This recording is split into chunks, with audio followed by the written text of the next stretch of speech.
성경 로마서 9장 14절부터 18절에 있는 말씀을 제가 읽겠습니다. 그러면 우리가 무엇이라고 말을 해야겠습니까? 하나님이 불공평하신 분이라는 말입니까? 그럴 수 없습니다. 하나님께서 모세에게 말씀하시기를 내가 긍휼히 여길 사람을 긍휼히 여기고 불쌍히 여길 사람을 불쌍히 여기겠다 하셨습니다. 그러므로 그것은 사람의 의지나 노력에 달려있는 것이 아니라 하나님의 자비에 달려 있습니다. 그래서 성경에 바로를 두고 말씀하시기를 내가 이 일을 하려고 너를 세웠다. 곧 너로 말미암아 내 능력을 나타내고 내 이름을 온 땅에 전파하게 하려는 것이다 하셨습니다. 그러므로 하나님께서는 긍휼히 여기고자 하는 사람을 긍휼히 여기시고 완악하게 하시고자 하는 사람을 완악하게 하십니다.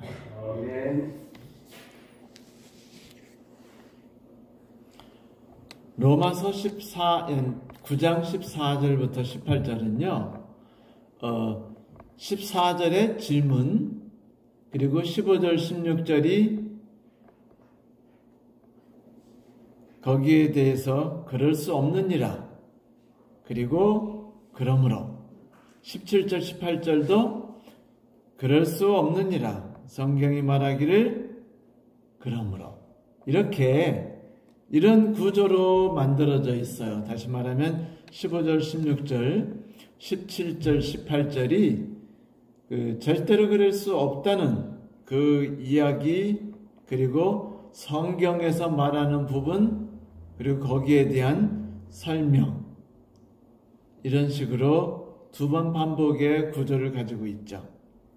그런데 하나님이 불의하신 분이냐 라는 질문, 불공평하신 분이냐 혹은 불의하신 분이냐 라고 질문한 것은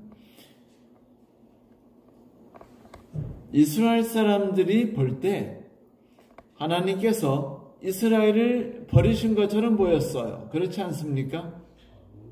롬에 의해서 이스라엘이 멸망당하는 때가 가까이 오고 있었고 그리고 분위기를 보니까 하나님께서 당신의 나라를 보호하고 인도하시는 것처럼 보이지 않았습니다. 그리고 자꾸 유대인에게 주시던 하나님의 말씀이 어디로 자꾸 새나가는 거예요? 이방인들에게 자꾸 새나가는 겁니다. 아주 아무리 목숨을 걸고 그 자물쇠로 잠그고 빗장을 걸어도 소용이 없이 하나님의 복음과 성경이 점점 세계에 있는 많은 사람들, 유대인들이 절대로 나눠주고 싶지 않은 사람들에게 전해지는 것이었어요. 상대적으로 유대인들은 소외된다는 느낌을 갖기 시작했죠. 하나님께서 이스라엘을 부르셨고 그들에게 축복을 주셨으며 축복의 근원이 되게 하지 않으셨습니까? 그런데 그분이 불의하신 것 같아요. 자, 그렇다면 불의하다는 말은 무슨 뜻일까요? 여기서는 하나님이 세우신 약속을 신실하게 지키지 않는다라는 뜻이었습니다. 원래 그리스나 로마에 있는 그 나라에서 사용하던 불의라는 단어가 그런 의미를 상당 부분 가지고 있어요. 자, 하나님이 약속을 지키시는 데 있어서 이스라엘 백성들에게 최선을 다하셨는가? 신실하셨는가? 마음을 바꾸지 않으셨는가? 이 부분에 대해서 이스라엘 사람들은 의심을 품고 있었어요. 그러자 사도 바울이 절대로 그렇지 않다. 하나님께서는 당신의 뜻이 이루어질 수 있도록 모든 일을 다 하셨다라고 말씀하시는데 의에 대해서 말씀하시는데 갑자기 뭐가 나왔어요? 대답은 의로우냐라고 말하니까 아니야 의로우셔 혹은 의로우심에 대한 증거를 내가 보여주겠어 이렇게 대답해야 하지 않아요? 그래요 안 그래요? 그런데 그런 얘기는 전혀 하지 않으셔요. 그리고는 엉뚱한 이야기를 하시죠. 하나님이 긍휼히 여길 사람은 긍휼히 여기시고 불쌍히 여길 사람은 불쌍히 여기신다는 성경 말씀이 있다. 그러므로 그것은 사람의 의지나 어떤 노력으로 인해서 이루어지는 게 전혀 아니다. 하나님의 자비에 의해서 이루어진다. 이야기가 왜 나왔을까요? 자, 그러면 창세기 12장에 있는 하나님께서 아브라함을 부르시는 대로 돌아가 봅시다. 여러분, 하나님께서 아브라함을 왜 부르셨을까요?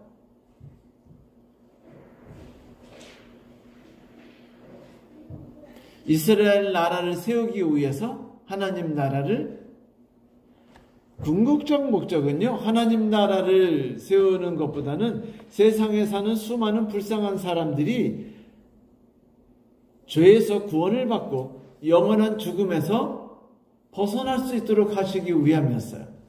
이 일을 하기 위해서 하나님이 메시아를 이 땅에 내려보내셔야만 했고, 메시아를 내려보냄이 인간을 통해서 탄생하시는 메시아가 어떻게 그 탄생하시는 역사적 과정이 얼마나 깊은 그리고 오묘한 그런 의미를 담고 있는가를 알려주고 싶으신 것이었죠.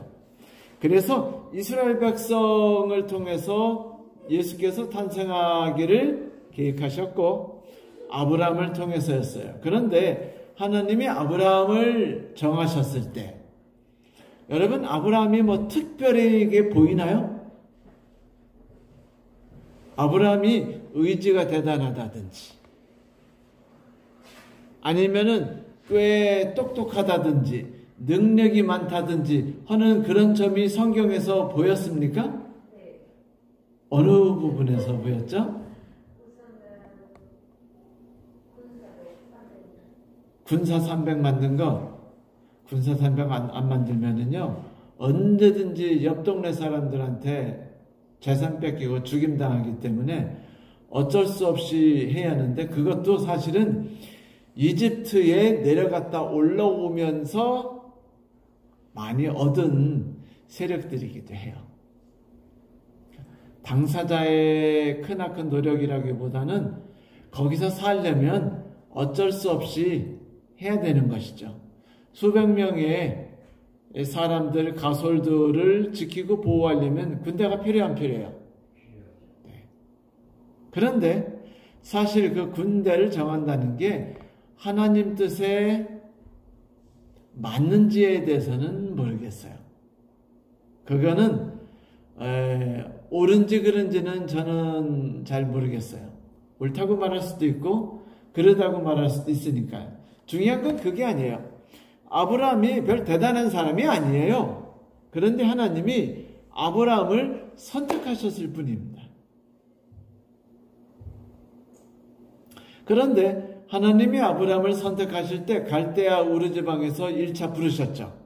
그런데 아버지가 아들 따라서 우르에서 하란까지 오신 거예요. 테라가. 그러니까 이제 아버지, 하나님께서 제게 계시를 주셨는데 제가 우르를 떠나가지고 어디 뭐 낯선 땅으로 가래요. 응? 그래? 그러면 아들 가는데 아빠도 가야지. 그리고 아버지 데려가. 다 데리고 그냥 가신 거예요. 그래가지고 하란쯤 가시니까 아버지가 더 이상은 못 가시겠는 거예요. 사실 하란이라는 땅 이름이 뭔지 아세요? 메말은 황량한 뭐 이런 뜻이에요. 그러니까 뭐 사람이 살만하지 않은 이란 곳인데, 이 하란에 땅 머물러 가지고 아버지가 아이고야 죽겠다, 난 더 이상 못 움직이겠다 라고 하셨어요. 그러니까 이제 그 아브라함이 아버지께서 못 움직이시겠다는데 어떻게 해요? 같이 갔는데, 다 같이. 그래서 함께 하란에서 오랫동안 머무릅니다. 오랫동안 머물러가지고 이제 나이가 75세가 됐어요. 아버지가 돌아가셨습니다. 아주 나이가 많죠. 215세였던가요? 아마 그럴 겁니다. 그 정도 나이에 이제 아버님이 돌아가시니까 하나님이 그제서야 아브라함을 다시 부르셔요. 다시 부르셔서 아브라함에게 이제 다시 한번 축복을 하시죠. 아브라함아, 난 너 축복할 거야. 네가 거대한 땅을 차지할 거고 그 거대한 땅은 너의 후손으로 가득 차게 될 거야. 그때 약속을 하실 때 아브라함의 후손이 있었어요? 없었어요? 나이가 75세. 없었습니다. 이상하게 결혼은 오래됐는데, 결혼 생활은 오래됐는데 자식이 안 낳아져요. 그래서 고민하던 차에 하나님이 후손을 주시겠노라 약속하시고, 거기 춥지 않아요? 추울 텐데, 따뜻하구나. 다행이다.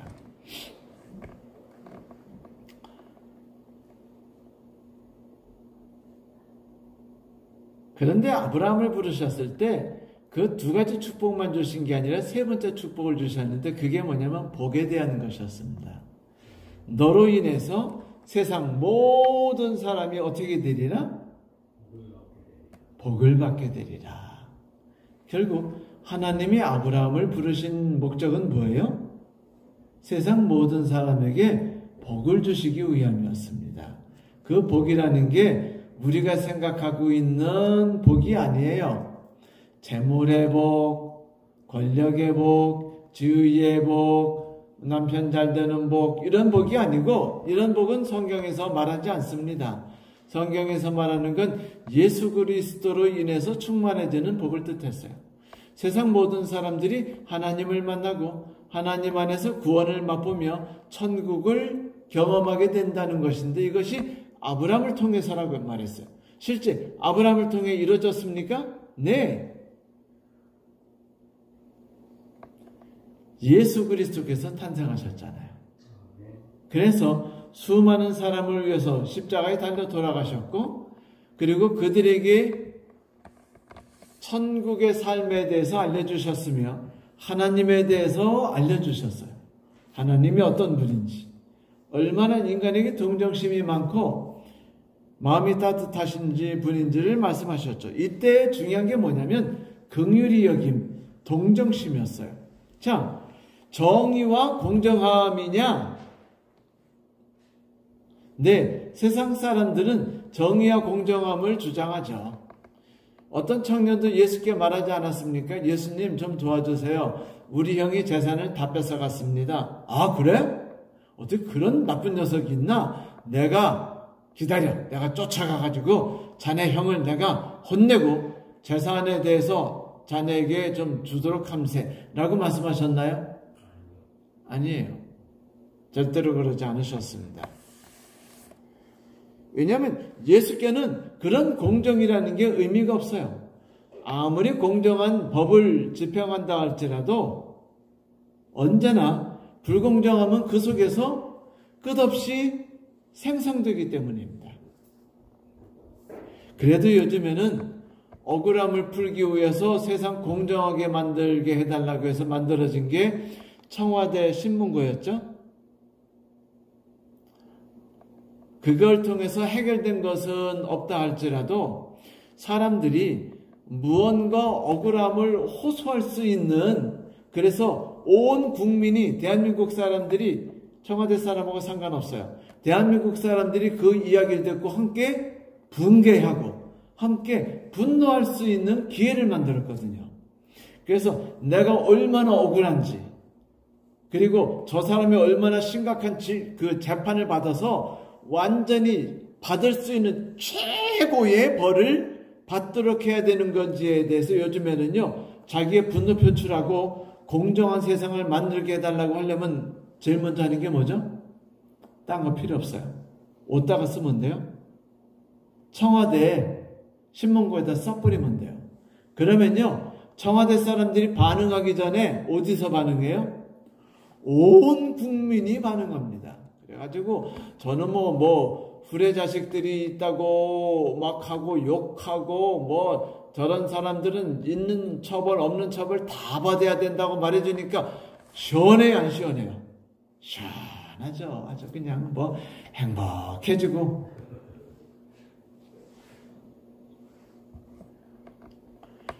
이 공정함이라는 게 모든 사람들이 꿈꾸는 것이었어요. 그러면 공정함이라는 것이 최근 그 20, 30년 동안 한국에서도 중요 화두가 됐었죠.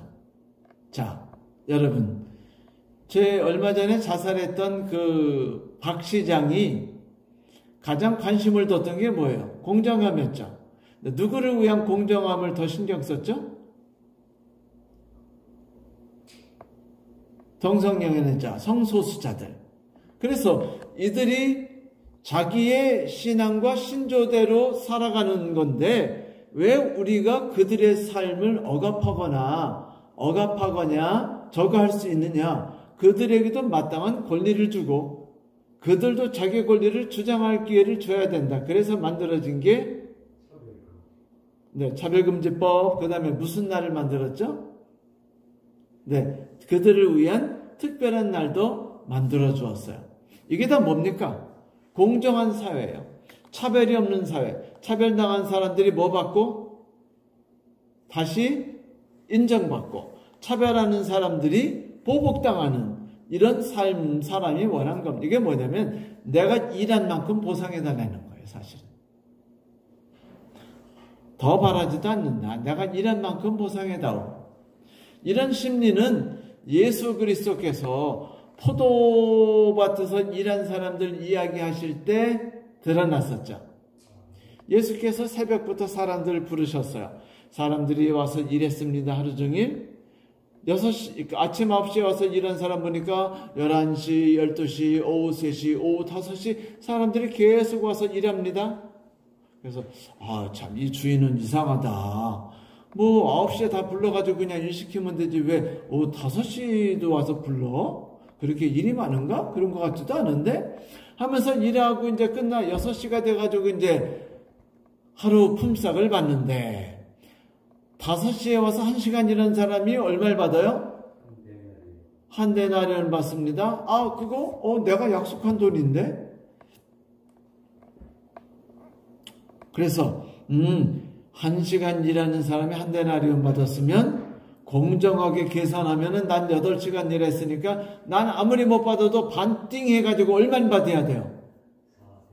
4데나리온은 받아야 하지 않습니까? 그래서 희망에 부풀었어요.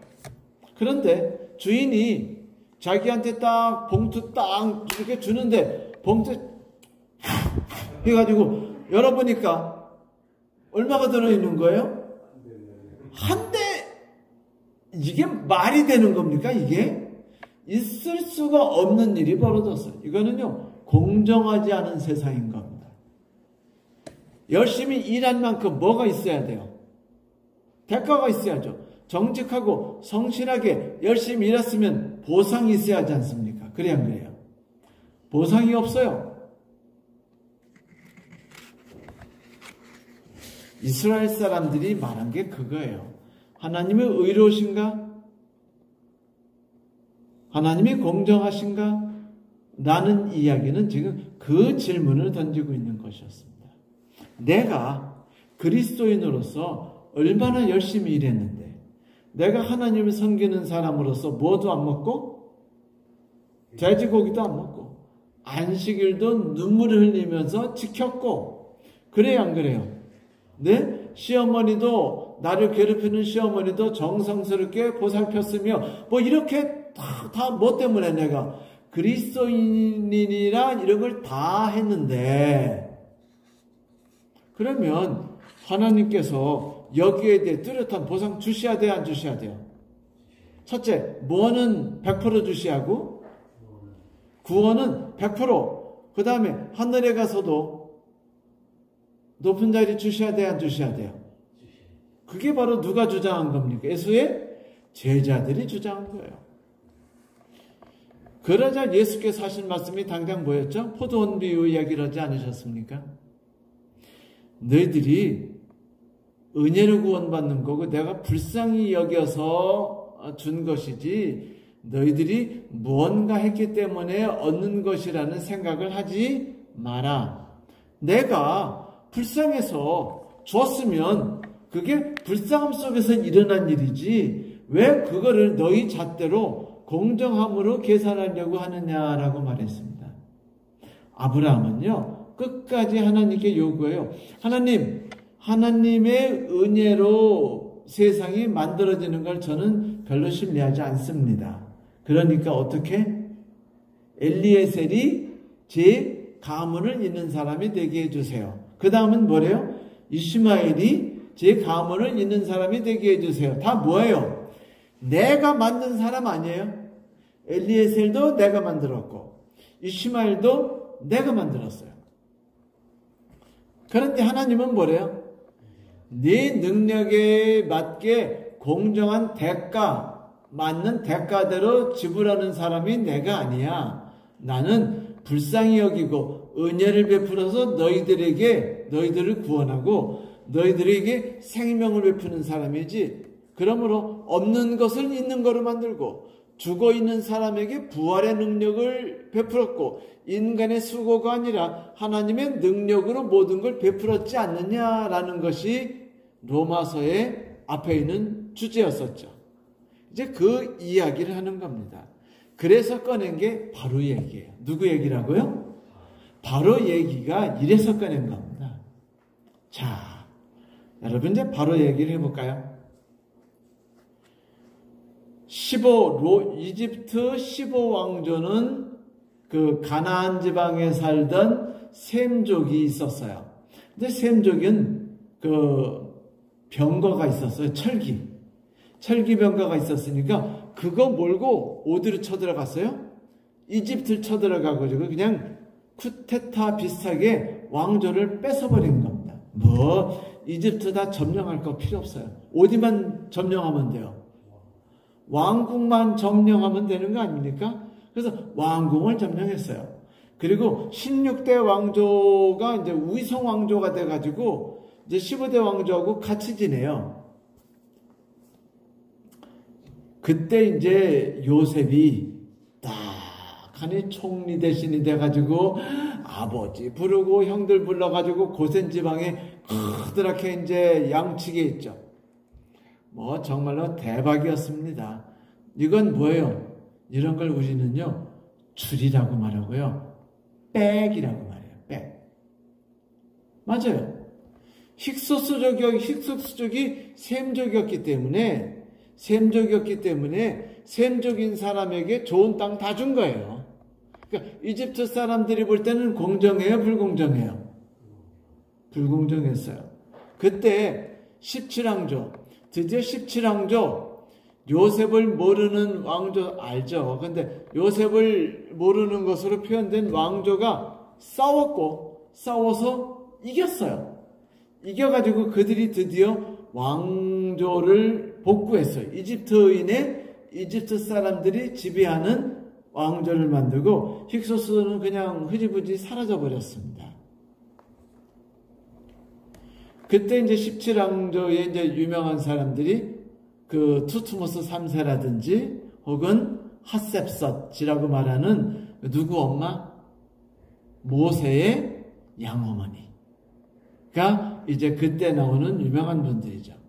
근데 이분들이 생각하기에 그 요셉의 후손들이 고센 땅에 있는 사람들이 고깝게 보일까요? 아니면 이쁘게 보일까요? 이거 생각해 보세요. 모든 사람들이 중국에 충성하고 있었어요. 그래서 권력을 얻고 세력을 얻어서 살고 있었어요. 수천 년 동안. 그런데 수십 년 동안 그 일본에 의해서 한국이 지배당하면서 중국의 지배를 통해서 권력과 야망을 펼치면서 한국을 내놓으라 했던 사람들이 다 어떻게 됐어요? 다 쫓겨나고 일본에 야합했던 사람들이 다 나라를 차지한 겁니다. 그래가지고 한국인들에게, 정확히 말하면 중국에 마음을 뒀던 사람들이 일본에게 마음 뒀던 사람에 의해서 다 나라를 뺏기고 나니까 너무 분해요. 너무 억울해요. 결국은 이게 이제 해방이라는 것으로 나왔죠. 해방되고 나서 여러분, 우리가 분노해야 되는 사람은 일본인가요? 중국인가요?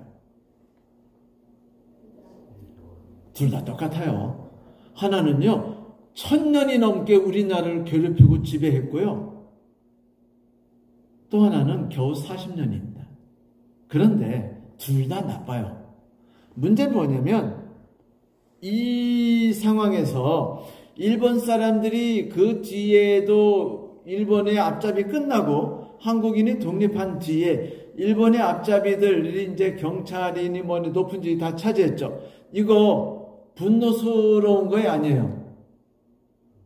분노스럽죠. 그래서 한국 사람들이 지금까지 목숨 걸고 소리 지르는 게 뭐죠? 친일파를 제거하자.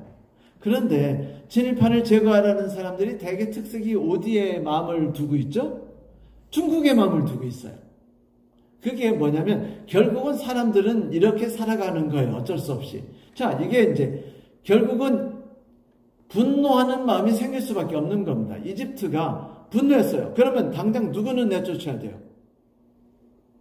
고센지방에 있는 애들은 내쫓으면 안 되죠. 뭐 해야 돼요? 보복해야죠. 노예를 삼아야죠. 그래서 있는 대로 괴롭혀야죠. 그래서 있는 대로 괴롭혔습니다. 노예로 삼아서. 그러던 차에 하나님께서 이스라엘 백성을 불쌍히 여기셔서 모세를 부르셨습니다. 모세는 투스모스 형제, 그 황제의 3세의 형제지간이었겠죠. 그랬죠? 이제 모세가 가서 이제 그 왕을 만나가지고 이랬죠. 내 백성을 내보내주세요. 하나님이 내보내라십니다. 내보내주겠어요? 쉽게? 내보내준다는 건 뭐를 인정하는 겁니까? 또 우리를 괴롭힌 힉소스족에 대해서 어떻게 한다는 거예요? 공정하게 복수하지 않는다는 겁니다. 걔네들 편을 자유롭게 풀어준다는 건 이거는요 반역행위고 범죄행위예요. 왕으로서 그러면 돼야 안 돼요? 이집트 사람들이 그걸 받아들이겠어요? 안 받아들이겠어요? 안 받아들이죠. 왜냐하면 지난 100여 년 동안 얼마나 괴롭힘 당했습니까? 그래야 안 그래요? 이집트는요 수없이 지배당한 국가입니다. 그랬지만 공격은 당했어도 지배당한 일은 힉소스족에서밖에 없었어요. 사실은 공격만 당했을 뿐이에요. 그런데 너무 분했기 때문에 여기에 대한 보복을 하기 위해서 애쓰고 왕으로서 뭐 이렇게 아마 말했겠죠. 내가 왕이 되었으니 우리가 당했던 모든 것에 대해 철저히 보복하겠다. 그래서 공정함이 그 나일강의 하수 무르르듯 해주겠다라고 말했겠죠. 그런데 문제가 터졌습니다. 여러분, 어떤 문제가 터졌나요? 하나님이란 작자가 모세, 그것도 모세가 누구예요? 얘가 왕자가 됐던 애인데 그것도 승진 나요 안 나요? 승진 나요. 이게 어느 족속입니까? 힉소스족이에요. 결국 따지면 힉소스족이 왕자까지 또 됐어요.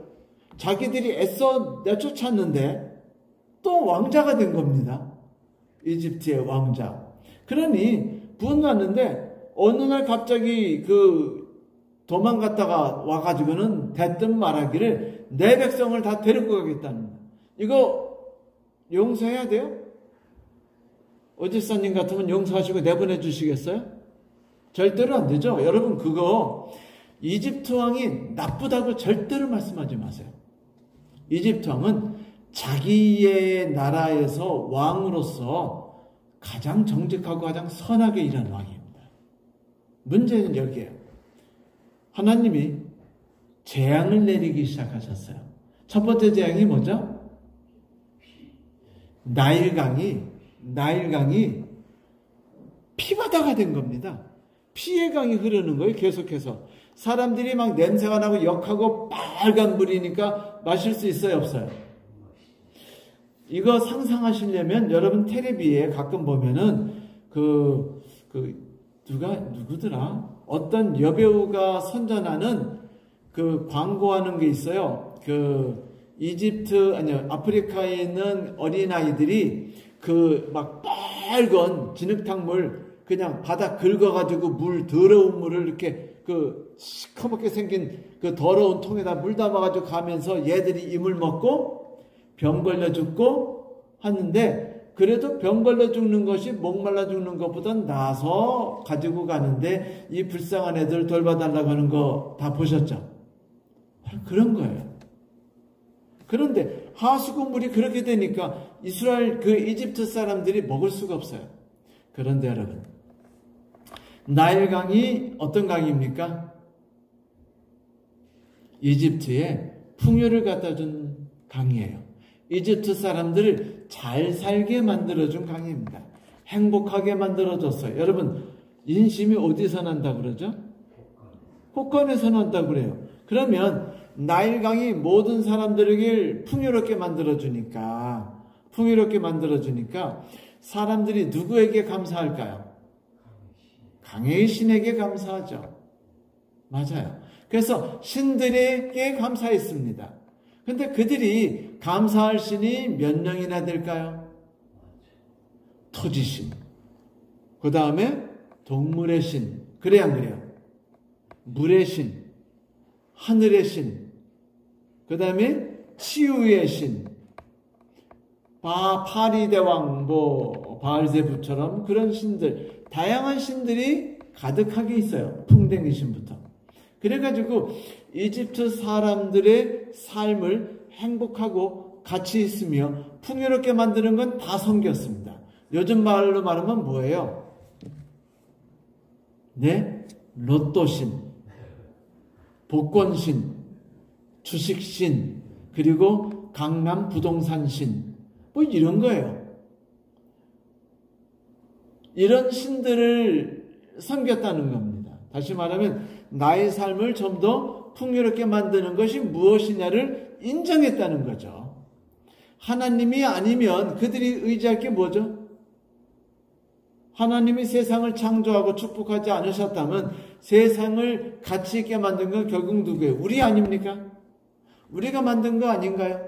우리가 만든 대지가 아닌가요? 그래서 그들이 지극히 종교적인 정신을 가지고 그런 신들을 섬겼습니다. 그들이 의지한 것들이 많죠. 그런데 하나님께서는 열재앙을 통해서 이집트 사람들이 의지하고 있는 것들을 다 치셨어요. 첫째, 뭘 치셨죠? 밀가루 반죽을 치셨어요. 건강을 치셨습니다. 그 다음에 곡식을 치셨어요. 온몸에 뭐가 왔죠? 전기가 왔어요. 그들이 좋아하는 당나귀, 나귀, 말, 소, 낙타 이런 것들을 치셨어요. 그러니까 그들이 의지하는 부가 날아갔어요.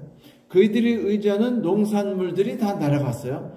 그들이 의지하는 강물로 인한 풍요로움이 날아갔어요. 이제 남은 게 뭔가요? 남은 게 없어요. 결국은 하나님께서 열재앙을 통해 이집트 사람들에게 뭘 가르쳐 준 걸까요? 세상을 의지하지 마라. 하나님이 있다. 내가 있지 않느냐. 네가 개들을 의지하니? 그럼 한번 맛 좀 볼래? 나일강이 너희들에게 축복을 준다고 봐. 빨간물 됐잖아. 그러니까 뭐라 그래요? 왕이 가서 제발 이 신 좀 제거해달래요. 그 제거해줘요. 그래서 그날부터 계속해서 그들이 섬기는 신들을 바로가 제거해달라고 부탁합니다. 이 신들이 자기들에게 축복을 준다고 믿었어요. 사람들도 현대의 문명들이 우리에게 축복 준다고 믿나요? 안 믿나요? 믿잖아요. 그래서 우리들이 노하우라든지 방법론이 막 책방에 많아요? 안 많아요? 많죠. 이게 다 뭐예요? 신입니다.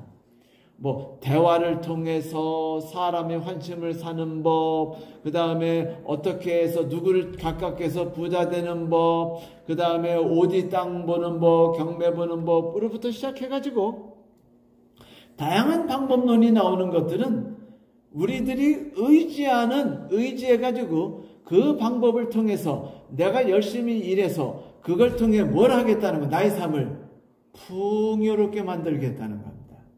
그랬더니 그 풍요롭게 하는 모든 것들이 너희들에게 기쁨을 줬다고? 너희들을 행복하게 했어? 너희들에게 만족을 줬니? 한번 볼래? 그리고는 그 10개의 신들이 그들에게 저주를 퍼붓게 하신 겁니다. 그러니까 파라오 왕이 누구를 불러서? 모세를 불러서 제발 우리 신 좀 제거해다오라고 말한 거예요. 그러니까 왕이 누구를 거부해야 하게 됐어요? 자기가 의지하는 것들과 신뢰하는 것들을 다 거부하는 삶을 살게 됐다는 겁니다. 이거를 거부하면 누구를 신뢰해야죠? 여러분, 아브라함이 첫 번째 신뢰한 게 뭐죠? 엘리에셀, 자기 종. 그래서 하나님이 엘리에셀은 안 돼 그러시니까, 아 그래요? 그리고 또 의지한 게 또 뭐예요? 이시마엘 아니에요? 둘 다 누구 힘으로 만든 거죠? 하나님의 은혜인가요? 내 힘인가요? 내 힘이에요. 모든 인간들은요, 우리가 만드는 힘과 능력과 지혜를 의존하는 법입니다. 세상의 지혜, 세상의 능력, 세상이 만든 자동차, 비싼 차 타면 좋아요, 안 좋아요? 어느 날 우리 목사님 중에 하나가 그래요. 아, 내 친구가 이번에 그 테슬라 차를 샀어요. 근데 목사님, 그 차 얼마나 좋은 줄 알아요? 얼마나? 아, 글쎄, 고속도로 갔는데 졸려가지고 잠을 잤는데 그 테슬라 차가 알아서 차선을 바꾸고 위험한데 피하면서 갔습니다 라고 말했어요.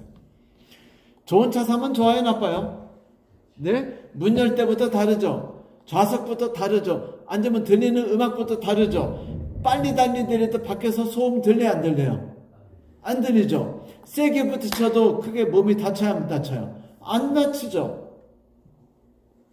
이런 차를 우리가 의지하는 게 좋아요, 나빠요?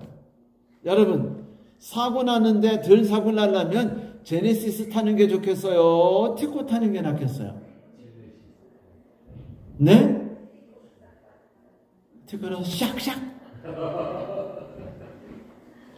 이게 신인 겁니다. 이게 신이에요. 하나님을 의지하는 것보다 나의 삶에 좀 더 나은 안전은 누가 주는 거예요? 제네시스 신님이 주시는 겁니다. 이렇게 해서 이들이 섬기는 신들이 많았습니다. 그러니까 하나님이 나일강, 피바다를 만드셨어요. 그 다음에 뭐를 하셨죠? 개구리재앙. 개구리 신을 섬겼거든요. 왜냐하면 개구리가 새끼를 많이 까나요, 안 까나요? 많이 까죠. 막 노래가 막 이만큼씩 막 까잖아요. 그래서 개구리 신은 풍요와 다산을 상징했어요. 개구리 신 섬겼습니다. 그러니까 개구리가 올라와서 자기의 삶에 풍요롭게 해줄 줄 알았더니 와가지고 어떻게 하는 거예요? 부뚜막이 올라오고 자기들의 밀가루 반죽이 올라온 겁니다. 신이 자기를 뭐 하는 거예요? 괴롭히는 거예요. 내가 의지하는 것들이 나를 행복하지 않게 한다라는 것이었습니다. 실제로 여러분, 우리가 의지하는 것들이 우리의 삶을 결코 행복하게 해주지 않는다는 걸 우리는 배우고 익히게 되는 거예요. 그 다음에 나온 게 이 재앙이었어요. 땅에 티끌을 가지고 던지니까 땅의 신들이 누구를 괴롭힌 겁니까? 이집트 사람들을 괴롭혔어요. 이 재앙이 끝나니까 무슨 재앙이 왔죠? 파리 재앙이 왔어요. 그래서 파리 재앙이 있어서 파리들이 그냥 가득하니까 또 왕이 살려달라고 말합니다. 그런데 흥미로운 게 뭐냐면, 그래서 모세가 그걸 벗겨줄 때마다 왕이 어떻게 했죠, 여러분? 왕이 내 하나님 신 섬길게. 이제 내가 파리신 안 섬기고 날강신을 안 섬기며 그 다음에 개구리신을 안 섬기고 땅신을 안 섬기고 치유신을 안 섬기고 그 다음에 하늘신을 안 섬기고 라고 말했나요? 메뚜기신을 안 섬길게 라고 말했나요? 아니에요. 여러분, 대통령이 있다고 합시다. 대통령이 있는데 코로나로 나라가 어려워졌어요. 세상이 힘들어졌습니다. 그런데 많은 사람들이 말하기를 이거는 하나님이 주신 재앙이래요. 그러면 대통령이 그것 때문에 어려워지는데 그러면 하나님께 간구합시다. 코로나는 하나님만 의해서만 해결할 수 있습니다 하고 대통령이 무릎 꿇고 기도하고 교회 가는 거를 간다면 온 백성들이 대통령에 대해서 어떤 행동을 시작할까요? 탄핵운동을 시작하죠. 어떻게 땅에 풍요를 주는 나일강과 개구리와 그리고 땅에 풍요를 하는 땅덩어리와 하늘과 이런 것들을 무시하는 겁니까? 이거는요, 있을 수 없는 행위예요. 우리가 생각하는데 여러분, 당장 로또를 거부해 본다고 해보세요. 주택복권은 거부한다고 생각해 보세요. 대통령이 하나님께서 말씀하시기를 그거를 신뢰하지 말았다. 내가 그거를 신뢰했더니 하나님이 벌을 주셔서 그 로또로 인해서 고통당하는 백성들이 있고 파산당하는 백성들이 있다 하니 이거를 없애겠다라고 대통령이 말할 수 있나요? 없어요. 그래서 그냥 모세한테는 좀 살려줘. 응? 네가 그래도 형제지간이었는지 좀 돌봐줘야 하지 않겠어? 라고 말하고는 끝나면은 마음을 강팍하게 하는 거는요, 바로가 악해서가 아닙니다. 이 세상에 어떤 대통령이 그렇게 하지 않겠어요? 그렇게 하지 않으면 자기 직무유기입니다, 여러분. 그래서 대통령이 최선을 다해서 하나님을 신뢰하는 것보다는 이 세상에서 우리가 살아가는 방법, 말한 대로 티코 대신 뭐가 낫고? 제네시스가 낫고, 그 다음에 중국을 의지하는 것보다는 미국을 의지하는 게 낫고, 이런 식으로 하는 그런 신들을 섬겼다 이겁니다. 요즘엔 미국 신을 많이 섬기고, 요즘은 또 중국 신을 많이 섬기죠? 그렇죠? 네, 이게 다 인간의 삶이에요. 그런데 그 신을 거부한다? 난리가 납니다. 대모 일어나요. 문제 커집니다. 근데 마지막으로 태양신까지 어떻게 됐어요? 어두워졌습니다. 그래가지고 또 모세한테 가가지고 또 살려달래서 태양신 라신이 또 복구됐어요. 그가 말하는 거는요, 자기 신의 복구였습니다. 뭐라고요? 자기 신의 회복이었어요. 결국은 아브라함이나 바로나 다를 게 없어요. 언제까지? 자기가 완전히 무너질 때까지. 아브라함은 언제까지 버텼죠? 자기 힘으로 살았죠? 99세가 돼서 더 이상은 자식을 낳을 수 없게 됐을 때까지 자기의 신을 섬겼고, 바알도 역시 자기 힘으로 할 수 있을 때까지 자기 신을 버틴 겁니다. 붙잡고. 잘못한 게 뭐예요 도대체? 없는 겁니다. 훌륭한 왕이에요. 문제는 그렇게 마음을 다잡으면서 그래도 내가 백성을 위해서 라신을 섬겨야지. 백성들이 어떤 애들인데 저들을 불쌍히 여기기 때문에 내가 개구리신을 좀 더 열심히 백성들에게 가르치고 개구리신을 의지하게 해야지라는 마음을 또 다잡는 겁니다. 약해지지 않도록. 그런데 어떨 때는 무너져요, 안 무너져요? 무너지죠. 그때가 언제였냐면 6번째 재앙과 8번째 재앙이었어요. 다시 말하면 인간에게 내리는 혹독한 아프게 하는 그 피부병과 그리고 그 메뚜기 때는요, 그가 무너져 버렸어요. 그래가지고 그래 포기하고 나도 몰라 그냥 하나님 믿지 이러는데 이제 제네시스는 끝이야, 팔아버릴게요 라고 하는데 하나님이 어떻게 하셨어요?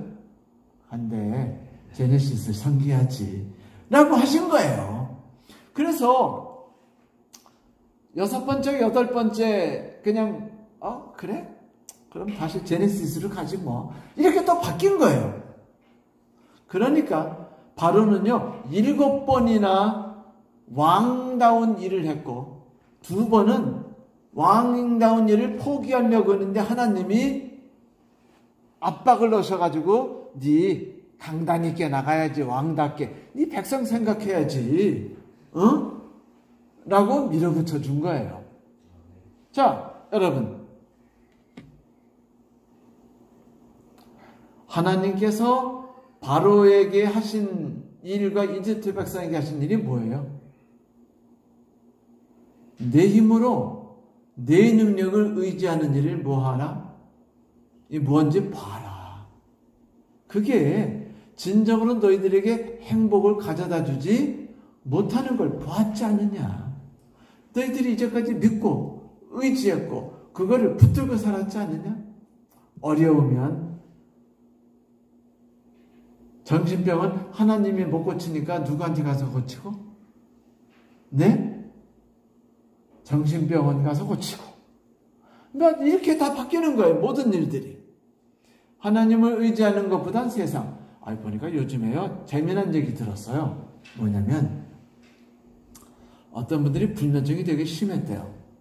불면증이 심했는데 맨발로 땅을 걸어봤는데 소위 말하는 접지라고 그러죠. 갔더니 그날 밤 잠을 잤대요. 그러더니 여기 위장이 부글부글 하는 게 싹 나버렸대요. 그 다음부터 이분이 어떻게 했대요? 땅을 맨발로 걷기 시작해요. 요즘에는 맨발로 걷는 운동 많아요, 적어요? 맨발 걷기 운동은요, 우리 교회 앞에서도 하더라고요, 서중원 앞에. 저 대전에 가면은 계족산이라는 데가 있는데, 여기 계족산에도 흙으로 사람들이 걷고 다닐 수 있는 길이 아주 길게 깔려 있죠. 걷기 쉽도록 만든 길. 그게, 여러분 아죠? 보혜소주였던가요? 무슨 소주였죠? 그분 사장이 불면증에 시달렸는데 거기서 그 회사원들하고 같이 가는데 회사원이 뾰족 구두를 신고 온 거예요. 하필이면 정신 나갔죠. 그래서 사장답게 여유롭게 자기 신을 그 여직원에게 벗어주고 자기가 맨발로 갔어요. 근데 맨발로 가는데 그렇게 힘들지 않은데 집에 가서 보니까 잠을 잘 잤어요. 근데 이게 맨발로 걸어서 잘 잔 건가요? 아니면 부하 직원에게 따뜻한 사랑을 베풀어서 잘 잔 건가요? 네, 이분은 땅 때문이라고 생각해서 땅을 쫙 깔았는데 여러분 해마다 깔아줘요. 돈을 엄청 돈 무지하게 들어요. 그거.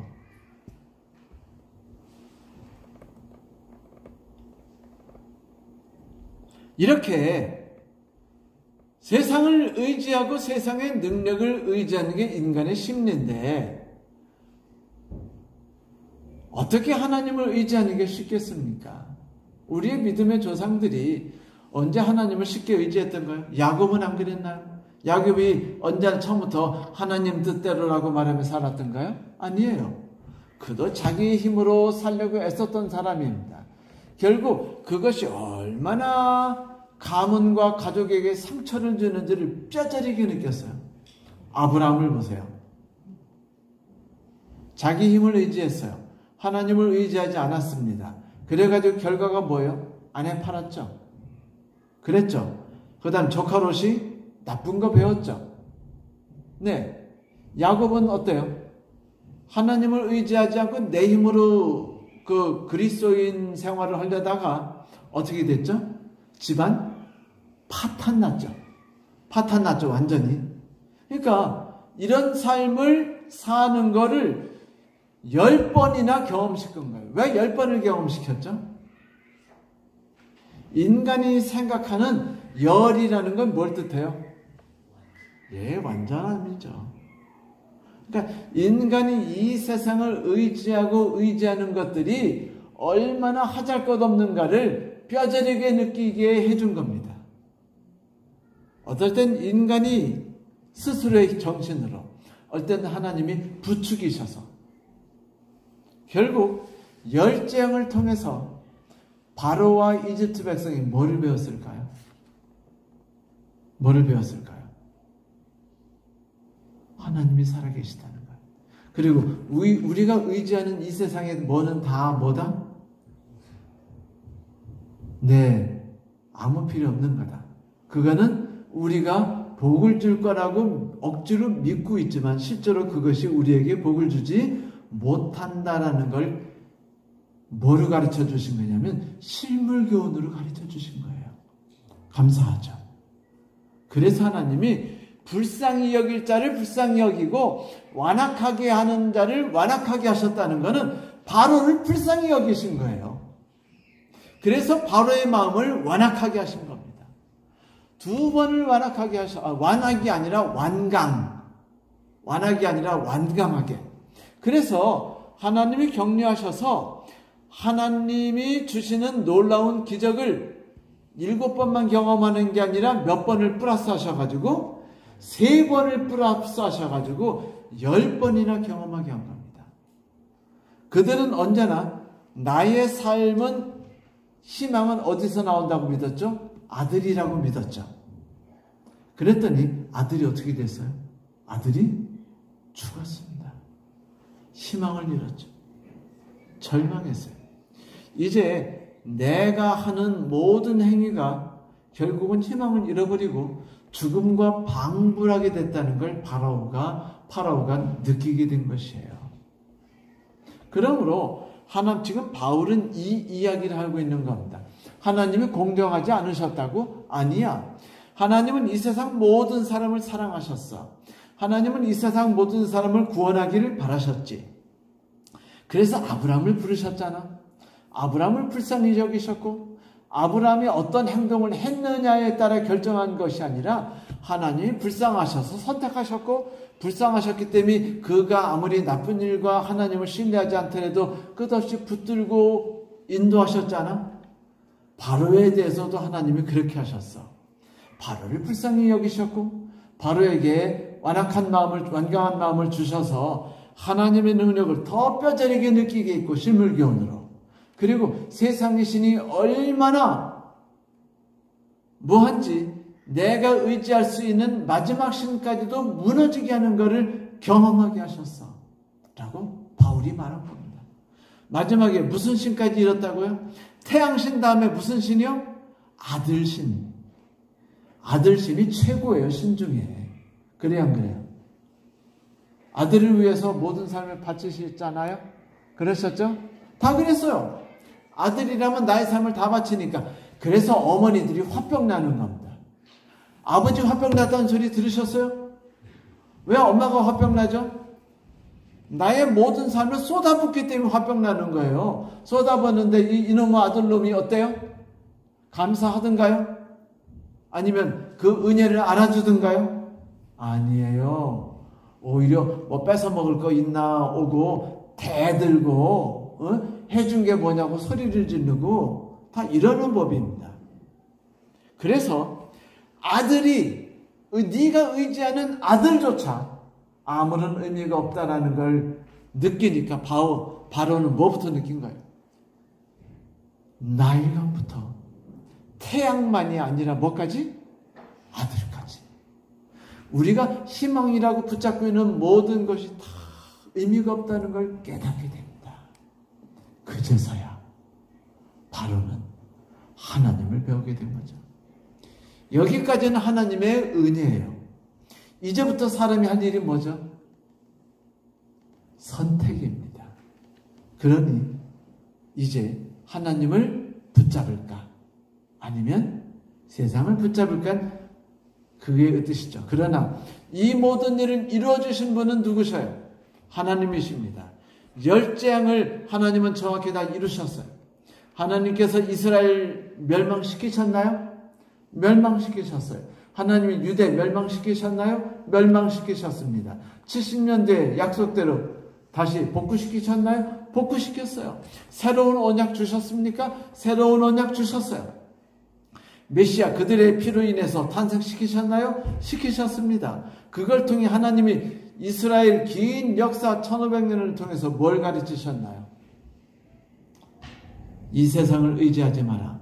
이 세상 신은 아무도 너희들에게 혜택을 주지 않는다. 오직 하나님만을 의지하라.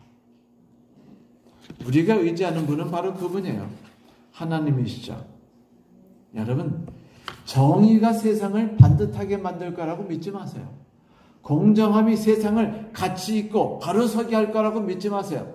우리나라 정치인 치고 정의 주장하지 않는 정치인 보셨어요? 공정함 주장하는 정치인 보셨던가요? 주장하지 않는 한 명도 없는데 왜 나라 꼴은 요 모양 요 꼴이죠? 그것으로 세상이 바로 서지 않는다는 걸 말하는 겁니다.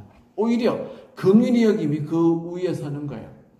뉴욕에 보면 라구아디아라는 그 공항이 있어요. 아주 커다란 공항. 케네디 공항, 라구아디아 공항이 있습니다.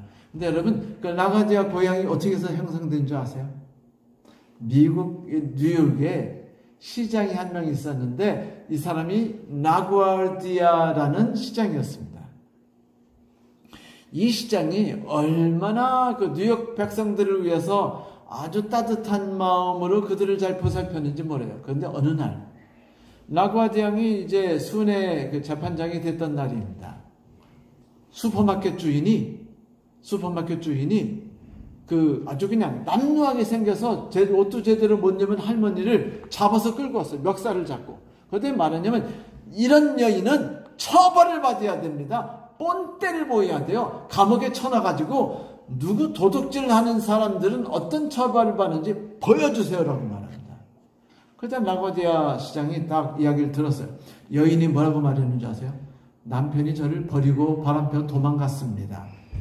자식은 지금 굶어 죽고 있어요. 내가 할 수 없이 빵을 훔쳤습니다. 그 이야기 듣고 라구아르디아 시장이요, $10 벌금을 때려요. 벌금을 때린 다음에 그들이 쓰는 멋있는 중절모 있죠. 중절모에다가 주머니서 그 수표책을 꺼내더니 다다다다 $10짜리 쓰더니 거기다 넣습니다. 그러더니 내가 내는 벌금입니다. 나도 벌금 내야 된대요. 왜 벌금 낸 줄 아세요? 저런 일가 뉴욕시에 생겼다는 것이 내 잘못이라고. 그러면서 당신도 잘못, 이곳에 있는 모든 사람들이 다 벌금을 내라 그래요. 그래서 거기에 있던 많은 사람이 있었거든요. 경범죄를 범했던 70명. 그리고 다른 사람들에게 다 벌금 때립니다. 다 50센트씩 벌금을 때려요. 다 50센트씩 다 내고 끝나자 사람들이 막 박수를 치고 그날 뉴욕타임즈 신문에 대서특필됩니다. 이 이야기가. 그리고 이 여인이 그날 받은 돈이 얼마였는지 아세요? $50, 20센트인가 그랬어요. 그래서 그걸 받고 그 뒤에 또 받았겠죠.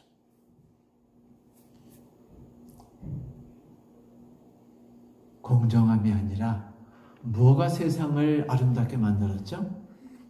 긍휼 이야기, 불쌍 이야기예요. 하나님께서 뭐라고 말씀하셔요? 너희들은 하나님이 너희들에게 정의를 베풀지 않고 공의를 베풀지 않는다고 하는데 그럼 내가 정의와 공의를 베풀어 볼까? 너희 다 죽어. 구원받을 사람 한 사람도 없어. 하지만 나는 너희를 불쌍히 여겨. 그래서 내가 내 생명도 너희를 위해서 아낌없이 바쳤고 그리고 너희를 위해서 끝없이 내가 함께하고 있어. 너희를 위해서 내가 수천 년 동안 약속을 지켜왔으며 내 약속을 이행해오고 있어. 그리고 예수가 태어난 것도 그것 때문이야 라고 말합니다. 여러분, 바울은요 이 이야기를 해줬어. 이스라엘 사람들에게. 정의와 공의가 아니라 그거를 뛰어넘는 긍휼을 하나님께서 갖고 계시다. 감사한 일이죠. 네, 오늘 말씀을 마치겠습니다. 감사합니다.